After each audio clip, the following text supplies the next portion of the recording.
To Toronto Police Headquarters, where members of the Integrated Gun and Gang Task Force are providing an update on the incidents of gun violence this long weekend in our city. Let's listen in live. Good afternoon, and thank you for joining us this afternoon. Unfortunately, we had a very violent weekend in the city this past weekend, with 11 shootings taking place across 10 divisions of the Toronto Police. There were 5 firearm discharges, 3 shootings with injuries, and 3 homicides. 5 of these discharges and shootings happened on Sunday, September 2nd alone. These shootings took place from one end of the city to the other, and at this time we do not have information that they are linked in any way. I appreciate that events like these can spread fear in the community. We continue to work closely with the city and our community partners in order to get to the root cause of the issue. And Superintendent McIntyre will address some of the initiatives we are doing in a moment. I want to stress, though, that we need your help to disrupt this violence. If you see something that doesn't, if you know someone that you believe has a firearm, please call the police or Crime Stoppers at 416-222-TIPS. If you see something, say something. Over the weekend, Toronto Police Service members seized 6 firearms and laid charges against 6 people in relation to them. Up here on the screen, you can see the firearms that were seized in one weekend alone in Toronto. And this is not an uncommon thing we see from week to week. Some examples from this past weekend. On Friday, August 30th, in one firearm discharge that took place on Dixon Road in Toronto, the centralized shooting response team, with assistance from 20 officers, arrested 2 people within 7 hours of the shooting taking place and recovered a Glock firearm. On Saturday, August 31st, officers responded to an assault and threatening call at Lawrence Avenue East and Victoria Park Avenue, where they arrested 1 male and seized a firearm. On Sunday, September 1st, at Sudbury Street and Queen Street West, police were called to an assault where 1 person was arrested and a firearm was also seized. On Monday, September 2nd, members of the Gun and Gang Unit executed a search warrant on a vehicle on Roncesvalles Avenue where 1 person was arrested and a firearm was located. And finally, early this morning, a long gun was seized after officers attempted to stop a stolen vehicle. As a result of this stop, 2 officers were injured and taken to hospital with minor injuries and released. The suspects were able to flee the scene and have not been located at this time. Although we can't provide a lot of information on the homicides as investigations are in the early stages, we do have Inspector Ted Lanis here from Homicide to address any questions you may have. More information on those arrested and the charges they face will follow later today in a news release. I would like to now turn it over to Superintendent McIntyre.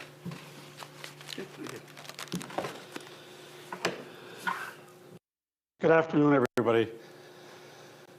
I'm going to give you a general overview of what the Toronto Police Service is doing when it comes to combating this violence that we saw on the weekend. You're all here because obviously it's important to us. We were shocked at the number of shootings that we're having all weekend. We were constantly updated throughout the day, throughout the night, and these shootings kept on coming in. I want to tell you a little bit about what we're doing so far as a service. This is an intelligence-led, all hands on deck approach to combating this violence. I can tell you right now that in 2024, the Toronto Police Service as a whole has seized 491 crime guns. Of those 491 crime guns, 85% we've sourced thus far to the United States. We also too are taking a real approach in both the detective side of the house and in the uniform side of the house, our officers in uniform.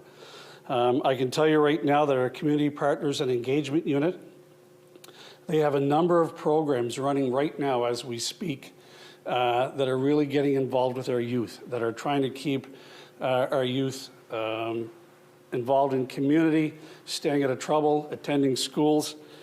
I can tell you right now that the Community Partners and Engagement Unit has really been engaging with thousands of youth across our city this year alone. In each one of our 16 divisions, we have neighborhood community officers.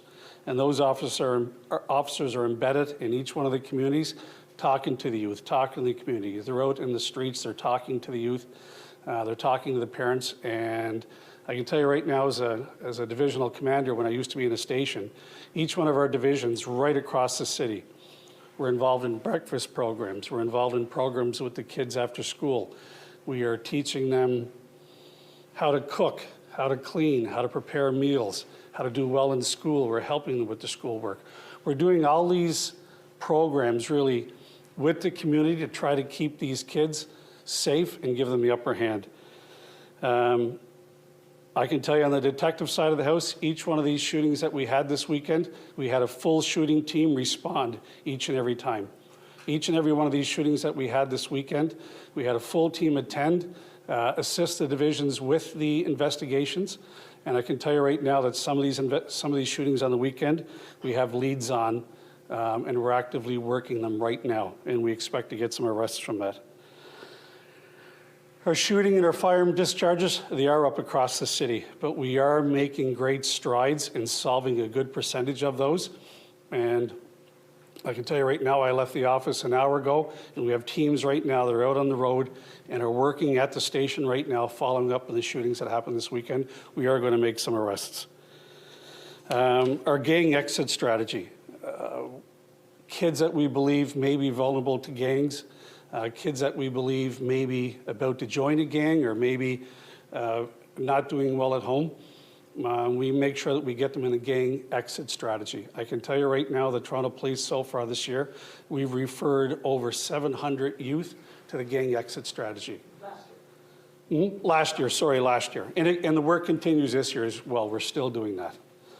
So this really is an all hands-on approach when it comes to the Toronto Police Service.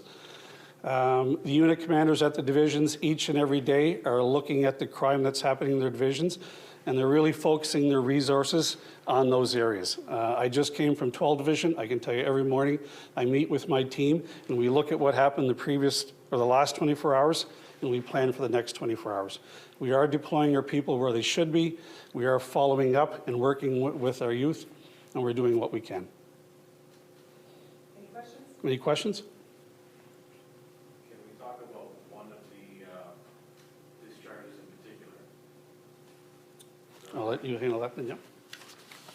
Depends on what information you're seeking. Okay, well, it was, I believe, a 15-year-old boy that was shot, and I believe he was deceased from the wound. And the question is if you can confirm if he was targeted or not. That'll be up to Inspector Lanis. Good afternoon, everyone. So I can tell you in regards to the homicide that occurred last night of the 15-year-old, the investigation does show at this point that he was targeted. I can also tell you that there were multiple rounds fired at the deceased. At this point, the investigative team is out there currently right now.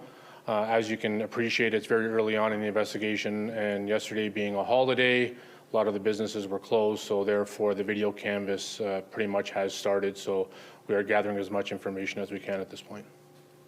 Okay, and one more follow-up to that then.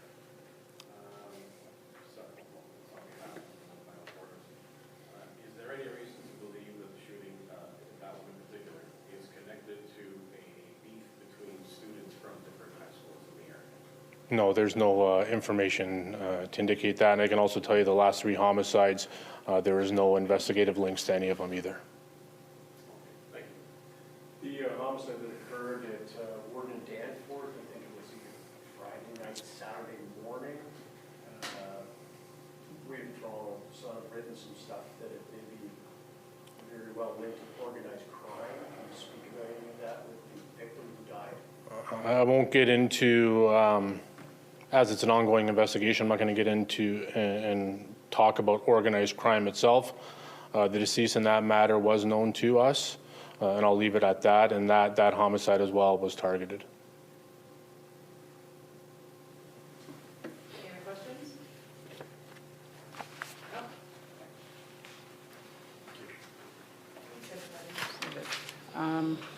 All right, thank you everyone for coming. Any further information will be provided through our social media feeds or through a news release.